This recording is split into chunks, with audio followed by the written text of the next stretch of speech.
Coucou tout le monde, je vous retrouve aujourd'hui pour une petite vidéo pointe de croix.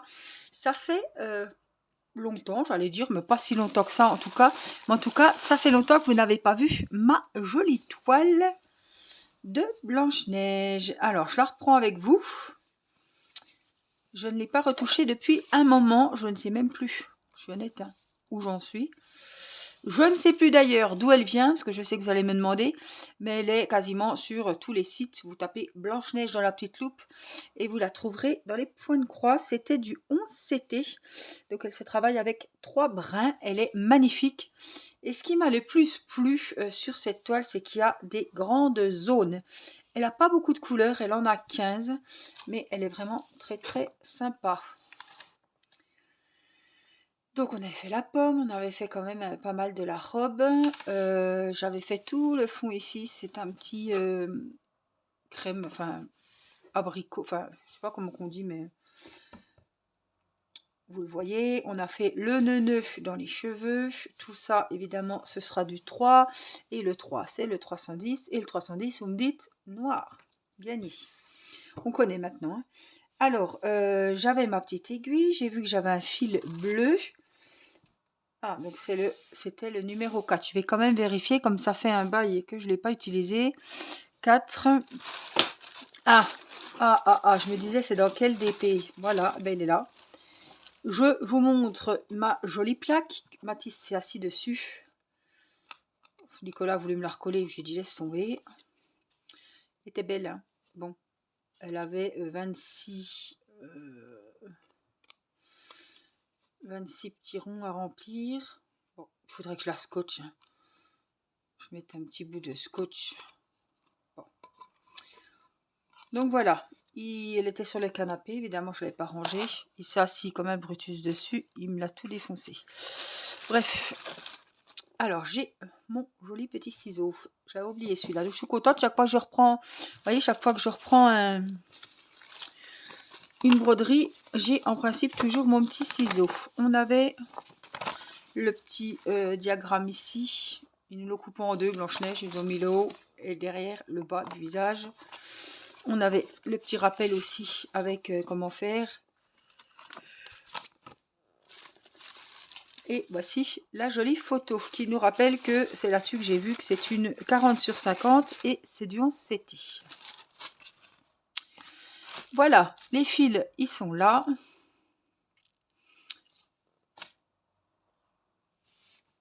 Et voici, donc je devais vérifier quelque chose. Oui, je devais voir si le 4... C'était le 334. Donc, si je me réfère là-dessus, le 4, oui, c'est ça. Alors, en plus, c'est déjà sur l'aiguille. C'est parfait. C'est parfait, c'est parfait. Alors, on va la plier quand même un petit coup. Hop. Et puis, on va travailler là. Alors, en fait, ça, c'est un morceau de la robe. J'en ai là et j'en ai au niveau des épaules. Je regarde ailleurs, j'en ai pas. Donc tout le jaune que vous voyez là, c'est le numéro 9. Et c'est ce... Oh, je cherche. Pêche abricot. Enfin, c'est même pas pêche abricot, c'est pas si foncé que ça. Mais c'est... C'est quelle couleur?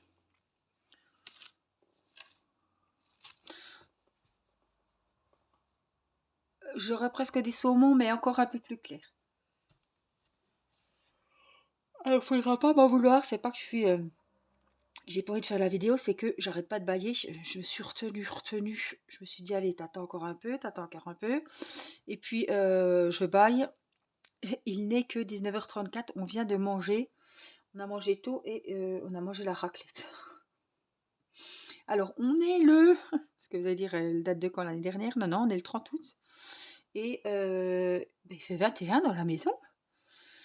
On n'a pas chaud. Et... Oh, j'ai mangé 3 morceaux de fromage et là, je suis... C'est le moment de la digestion. C'est comme l'après-midi quand vous avez bien mangé, qu'il faut retourner bosser et que vous avez le petit coup de mou, le petit coup de barre de 13h. Mais moi, c'est le petit coup de barre de 19h30. Donc, vous voyez, heureusement que je mange pas tard parce que j'aurais jamais fini de digérer avant d'aller au lit. Bref. Allez, on y va parce que là... Puis je vais vous donner envie avec mes idées de raclette. Alors c'était pirate ou raclette. Nicolas est allé en course. Il n'a pas trouvé de pirate, donc il est revenu avec la raclette. Enfin, Dieu, ça faisait longtemps que ça m'était pareil. Et c'est sûr qu'avec des crudités, même le barbecue, une escalope de poulet ou je sais pas quoi, ça va, mais alors là. Et puis alors la raclette avec Céleste, c'est vraiment pas de tout repos. Parce que j'ai donné à manger en même temps. Après, j'ai donné son tété de lait pendant qu'elle était dans la chaise haute. J'avais quand même prévu le coup avec le bain. J'avais pris avant pour pas être blindée et puis devoir aller la laver tout de suite après manger.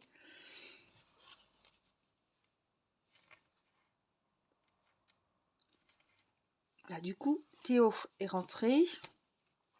Oh bah c'est pas vrai, qu'est-ce que je fous hein. Théo est rentré de chez son papa. Figurez-vous que, je sais pas si je vous ai raconté, je crois pas. Le 27, c'était lundi. Non, attendez. J'ai fait une bêtise. Je me suis tout tournicoté. Attendez, le 27 c'était lundi. Le 28 c'était lundi, parce que le 27 c'était l'anniversaire d'Irina et je sais que c'était dimanche. Je vous raconte. Le 28, à 5h du matin, mon portable sonne. D'habitude, il est en silencieux. Là, je sais pas pourquoi. Sûrement que j'ai regardé une vidéo. Oh. Je vais pas vous dire excusez-moi, on va faire comme si on n'entendait pas que je baille, parce que sinon je vais dire excusez-moi toutes les 2 secondes. Il a vibré, ma montre a vibré aussi. Je regarde le numéro de téléphone. Un numéro qui est tout près de chez nous, puisque c'est un numéro de la région. C'est pas une connerie, un 01 ou voilà. Je me suis rendu compte que c'était un numéro qui était de la région bien après. Hein. Au début, je me suis pas trop affolée. Je regarde. C'est pas possible. Je tape le numéro sur Google, puisque le numéro n'était pas dans mon répertoire. Je vois boulangerie. Avec le nom de la boulangerie. Je me dis, qu'est-ce que c'est ce bazar? Oh, c'est la boulangerie qui a embauché Théo pour son apprentissage. Je sais qu'ils étaient en vacances et qu'ils rouvraient la boutique justement lundi. Donc je me dis, en plus Théo devait aller signer son contrat. Hein. Donc on attendait qu'ils ouvrent pour que Théo aille signer son contrat. Donc la femme déjà elle m'appelle, il est 5h du mat. Je me dis, purée, ils sont bien matinaux. J'envoie un message à Nicolas puisqu'il était déjà levé. J'ai dit, mais tu te rends compte, la boulangerie, elle m'appelle, il est 5h. Bon, ils n'avaient pas laissé de message. Il me dit, tu vas voir, ça se trouve, ils attendent Théo. Il disait ça, mais pour déconner, quoi. Bon, j'ai dit, oui, ça se trouve, ils attendent Théo. Puis Théo, il est chez son papa, il est encore en vacances. Hein. Et comme il n'avait pas signé le contrat, qu'on n'avait pas de nouvelles, j'attendais qu'il reprenne le travail et pour qu'on ait des nouvelles, pour avoir une date pour la signature, etc. 6h moins le quart, rebelote, mon téléphone qui sonne. Cette fois-ci, je saute sur le téléphone, je vois que c'est le même numéro. Je dis, je vais répondre. Je réponds. Bonjour Madame Masson. Écoutez, on est bien embêtés. Théo n'est pas là. Comment ça, Théo n'est pas là? J'ai dit, Théo, il est pas là. Oui, il va venir à 4h. Il va venir à 4h. J'ai dit, je suis pas au courant. J'ai dit, lui non plus, parce que j'avais vu avec son papa, j'avais été rhabiller Théo mi-août avant de partir en vacances. Et son père m'avait dit, on n'a pas de nouvelles. J'ai dit, non, il doit signer son contrat. Non, mais on l'attendait pour signer le contrat à 4h ce matin et commencer le travail. Hein, parce que c'est un apprentissage, boulangerie, apprenti boulanger, et il commence là, et après il va au CFA en novembre. Hein. Je ne savais même pas. Bref, j'ai dit, Théo, il serait là, je vous l'aurais envoyé, mais j'ai dit là, il doit être au fond de son lit. Je vais essayer de le joindre, mais en plus, il n'est pas ici, il est chez son père. Donc évidemment, je joins Théo qui ne répond pas, hein, ni sur WhatsApp, ni sur... J'ai tout essayé les réseaux. Hein, je me doutais bien que un ado, à 5h du matin, je pense que Il a bien dû se faire plaisir à la veille à jouer. Il est au lit, donc il était loin. Son père, évidemment, ne répondait pas puisque lui avait fait sa reprise aussi au boulot, donc il était au taf à 5 heures, à 6 heures. Donc j'ai dit, ben, je vous l'envoie demain. Vous inquiétez pas, Théo sera là demain. Donc Théo me rappelle à 9h30. Hein. Oh ben, j'ai vu que tu m'avais appelé, oui Théo. Il dit, ben la boulangerie aussi m'a appelé, il m'attendait, tu te rends compte soi-disant qu'ils m'ont laissé des messages, je ne les ai pas eus. Et en plus, il savait très bien que Théo bossait cet été, hein, jusqu'au 15 août. Donc, est-ce que le répondeur a déconné? Excusez-moi. Est-ce que le répondeur a déconné? Est-ce que... voilà. Mais en tout cas, Théo, c'est pas du genre... puis je vois pas l'intérêt qu'il aurait eu. J'ai dit, bah Théo, il n'y a pas 36 solutions. Hein, tu te débrouilles comme tu veux. Mais aujourd'hui, tu rentres et demain, à 4 heures du matin, tu es à la boulangerie. Hein. C'est pas, on n'est plus dans un stage de... comment qu'on dit? Un stage de 3e, là. Là, ce coup-ci, c'est le travail qui commence. C'est... Voilà, hein, tu vas être payé. C'est plus... voilà, hein. Déjà que j'étais un peu gênée de dire que voilà, il ne pouvait pas être là ce jour-là. Bon, c'est pas, à un moment, c'est pas à moi d'être gênée, mais enfin bon, il n'était pour rien. De toute façon, ils connaissent Théo, ils savent que c'est un bosseur et tout, et ils savent qu'il y a eu un couac. Il m'a dit, on a appelé tous les apprentis pour dire que la rentrée, c'était le 28. Ben, je sais pas comment ils ont fait, mais en tout cas, on n'en a rien eu. Hein. Donc Théo était gêné, parce qu'évidemment, une rentrée avec tous les apprentis, ben, lui, il reprend le lendemain. S'ils avaient fait un petit discours, tout ça, voilà, des explications, ben lui, il les a pas eu en même temps que tout le monde, donc c'est gênant d'arriver un peu après la soupe du chien, comme on dit, franchement, il était un peu mal à l'aise et gêné, donc il n'aurait pas loupé le jour de la rentrée, hein, sans déconner, franchement. Bref, donc il est allé le lendemain, alors il s'est excusé évidemment, hein. Et bon, ça s'est bien passé. Le maître de stage, le boulanger, est sympa. Donc, il commence à 4 heures le matin. Il a un contrat de 35 heures, mais déjà hier, il est rentré à 12h30. En ayant le dimanche de repos, je me dis, oh là là, mais il y a beaucoup plus d'heures que 35. Donc, ce matin, il est reparti Paris à 4 heures et il est rentré à 11 heures, je crois. La boulangère, la patronne lui a dit hier, excuse-nous, on a cru que tu avais commencé à 6 heures, parce qu'il y a des apprentis qui commencent à 4 heures, comme lui est majeur, et des autres qui commencent à 6 heures. Donc ceux qui finissent à 6 heures, ils sortent à midi. Mais ceux qui commencent à 4 heures, ils ne peuvent pas sortir à midi, quoi. Donc, ce matin, ils l'ont fait sortir plus tôt, et elle s'est excusée de la faire sortir tard hier.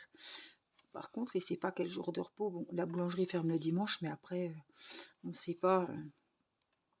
bon, il a fait que 2 jours pour le moment, mais il s'est bien adapté. Hier, il a fait une sieste l'après-midi, parce que c'est un petit peu... 4 heures, c'est rude, hein. 4 heures à la boulangerie, donc il faut se lever un peu plus tôt. Et comme il va à pied, il a quoi, un quart d'heure à pied. Donc ça, c'est bien pratique. Par contre, quand il y aura des grèves de bus, ou si c'était dans une ville à côté, c'est toujours pénible. Et puis à 4 heures du matin, on ne peut pas l'emmener...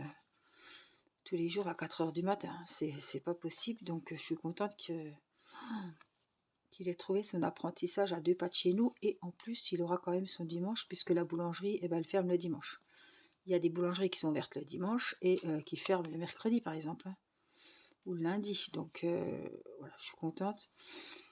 Et il se cale souvent sur les vacances de Peugeot, donc comme le papa de Théo travaille à Peugeot aussi, et bien... voilà, il aura aussi un peu de vacances avec son père. Donc je sais qu'il ferme bien souvent, plusieurs fois dans l'année.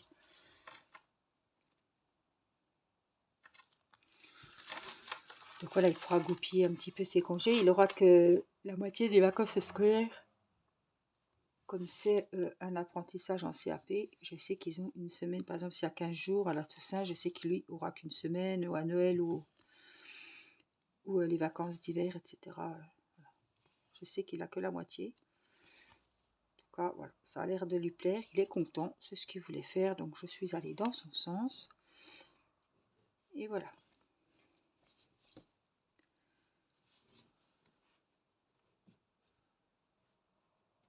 Il y a un œuf. Ça y est. Ma foi. Qui continue ou pas, voilà, tant qu'il fait ce qu'il veut, et au moins il aura essayé. Je pense que ça va lui plaire. Et puis de toute façon, il a eu son bac. En plus avec la mention assez bien. Donc je me dis, il a quand même son bac pro, et même s'il perd une année parce qu'il a essayé et puis que ça ne va pas, les horaires ou je ne sais pas, et ben il peut continuer, il a des bagages, quoi, il n'est pas sans rien. Donc ça me rassure, quoi. Puis c'est pas une honte de changer de... Voilà, il vaut mieux pas regretter, de pas avoir de regrets, et je trouve que c'est bien de faire ce qu'on a envie, d'essayer. Au moins il se dira pas... il n'y a pas de temps perdu pour faire son métier, qu'on va faire toute sa vie et tout, pour être sûr que c'est le métier qu'on veut. Franchement, il n'y a pas de...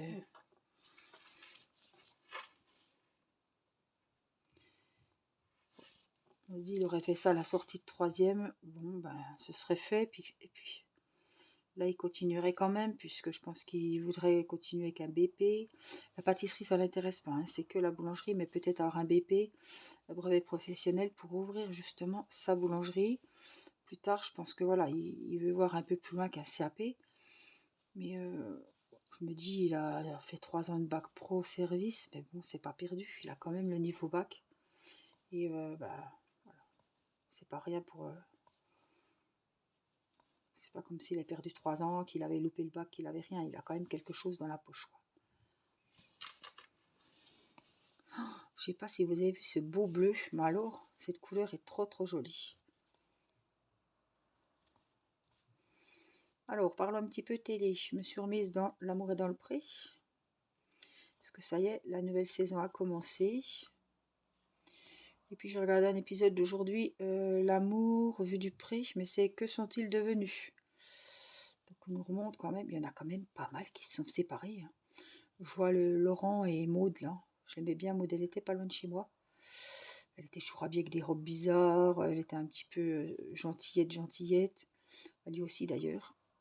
Ils étaient très attachants et j'ai appris qu'ils s'étaient séparés. Bon, ça n'arrive pas qu'aux autres, hein, heureusement. Mais voilà, il avait des problèmes d'argent pour faire tourner la ferme. Elle est rentrée, hein, elle a quitté la ferme. Ils ont vécu quand même presque 3 ans ensemble. Et ils sont séparés. Et lui a retrouvé quelqu'un.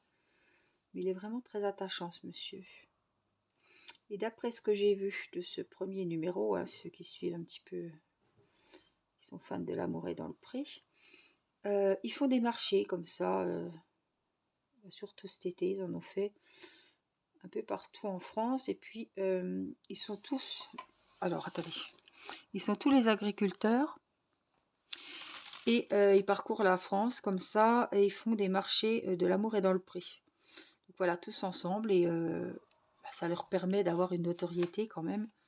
Et je trouve que c'est pas mal, parce que les pauvres, hein, j'ai entendu qu'il y en avait un que ses récoltes, tout avait été foutu parce que il n'y avait pas eu assez de pluie à cause de la sécheresse. Il a 95%, je ne sais plus ce qu'il faisait, je sais plus ce que c'était.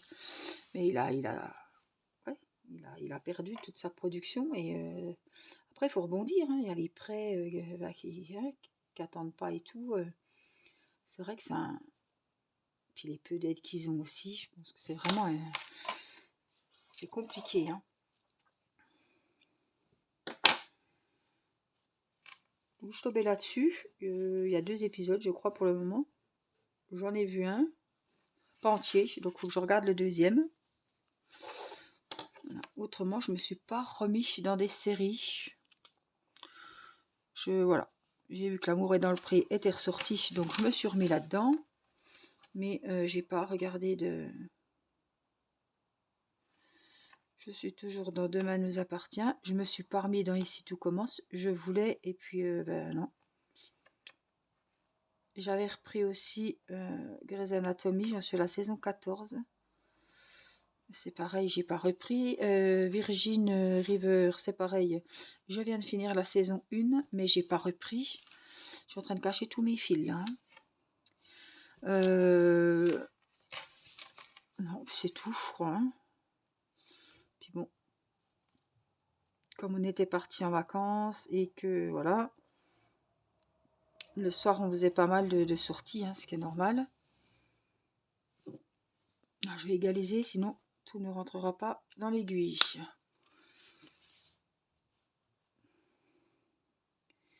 Et puis, côté loisirs, Diamond Painting, depuis que je suis rentrée de vacances, bon, il y a eu l'anniversaire d'Erina, il y a eu qu'on était en panne de Wi-Fi, qu'il a fallu changer la box, elle a dû prendre la foudre pendant qu'on n'était pas là, donc, oh, c'est pas vrai. Donc, je suis rentrée de vacances et eh ben, on avait la télé qui déconnait, on n'avait plus de Wi-Fi ni sur les portables ni sur les ordis, la Switch, je vous dis pas. Mathis était en dépression. Et Orange nous a renvoyé une box, on l'a reçue hier et tout remarche. Donc ouf, parce que j'ai quand même la fibre. Et les vidéos, j'arrivais pas à les mettre. Et je suis comme les...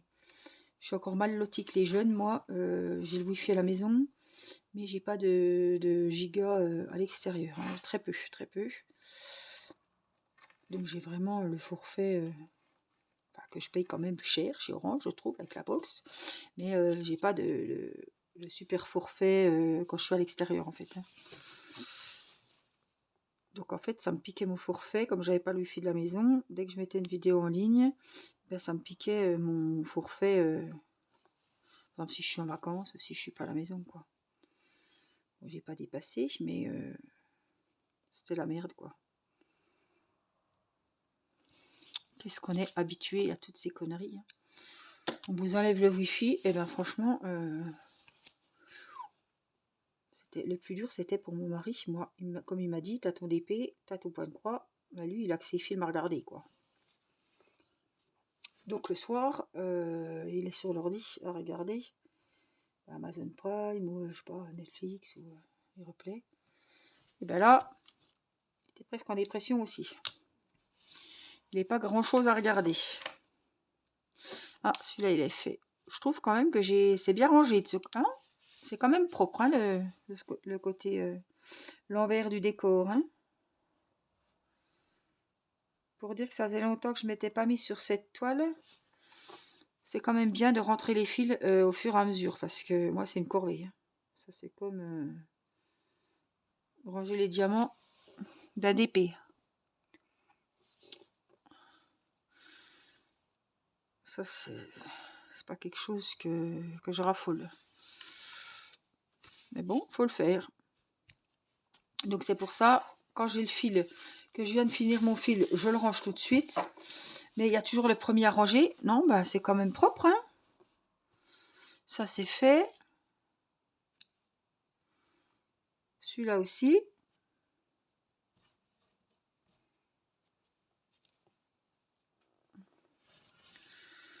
Alors, on m'a toujours dit, un canevas, un point de croix, ça doit être aussi beau devant que derrière. Bon. Je trouve qu'on est quand même pas trop mal. Hein. On voit clair, hein, franchement. Parce que vous en pensez, mais je trouve quand même que il n'y aura que celui-là à ranger.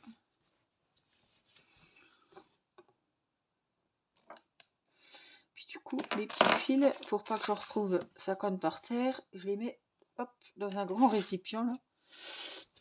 Je les mets là.